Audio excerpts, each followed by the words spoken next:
Pas grand-chose de plus à rajouter. Remercier Gérard évidemment de venir à notre rencontre sur ce beau territoire. Les territoires sont les hommes, les élus bien sûr, mais aussi les entreprises. Et on a eu un bel exemple ce matin.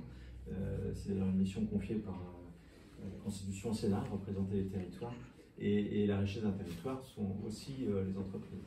D'où l'intérêt dans le cadre de la transition énergétique de la visite de ce matin. Et puis par rapport aux communes, moi qui étais maire longtemps, je crois que c'est important de conserver la commune.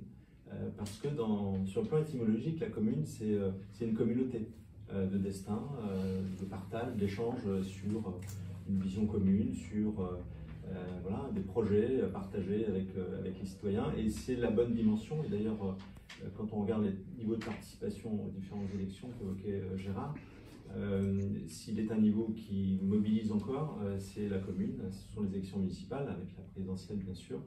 Donc ça veut dire qu'il y a un lien très fort, très étroit entre chacun de nos concitoyens et son maire, enfin celui qui incarne la commune et celui qui la représente. Et la commune est souvent incarnée d'ailleurs par un homme, et inversement l'homme incarne sa commune. Donc il y a un lien très fort, et je crois que c'est important qu'on puisse à la fois, bien sûr, aujourd'hui rencontrer les entreprises, rencontrer les maires, les conseillers départementaux, et puis tous les acteurs de ce qui fait la richesse d'une vie en collectivité, en Vendée comme ailleurs, mais en Vendée peut-être plus qu'ailleurs, puisqu'on Charles l'a évoqué, il y a une très très grande solidarité entre les chefs d'entreprise, on l'a vu ce matin, on le verra tout à l'heure, je pense, à travers la rencontre avec les maires. Voilà. Vous l'avez compris, des ardents défenseurs de la commune, de la France communale. Avez-vous d'autres? Oui, je vous en prie.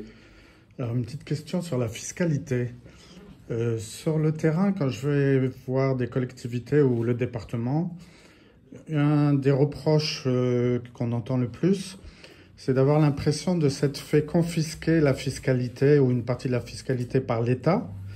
Et le deuxième point, c'est d'avoir de nouvelles prérogatives, comme par exemple les jeunes migrants, et de jamais avoir les financements qui correspondent. Alors, est-ce que dans vos projets, vous allez voilà, travailler cette problématique? Qui décide paie. Deuxième proposition des 50 propositions du Sénat que nous avons travaillé ensemble, et le président Retailleau faisait partie, et tous les présidents de groupes politiques du Sénat étaient réunis autour des rapporteurs de la commission des lois, et donc c'est un principe fondamental. Mais je crois, et on l'a vu hier dans la réduction de dotation qui est faite aux régions.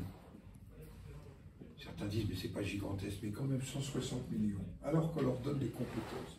Ils ont démontré dans la crise une capacité d'organisation avec les départements et communes. Il va quand même se rappeler que porter ça était dangereux il y a 15 mois, qu'on nous a expliqué qu'on n'avait pas besoin d'eux pour les vaccins s'il n'y avait pas eu les centres de vaccination. Bon, l'accompagnement économique qu'ont fait les régions, l'accompagnement pour la relance, tout ça, au fond, il manque vraiment aujourd'hui dans la Constitution. Je le dis parce que nous l'avons écrit. Et on ne l'écrit pas pour faire bien. Puisqu'on est à quelques mois des présidentielles, ça doit être un projet, me semble-t-il, qu'on propose au pays. Pas pour dire les élus parlent aux élus, mais parce qu'au fond, la vie des citoyens en proximité, c'est une vie avec les collectivités territoriales.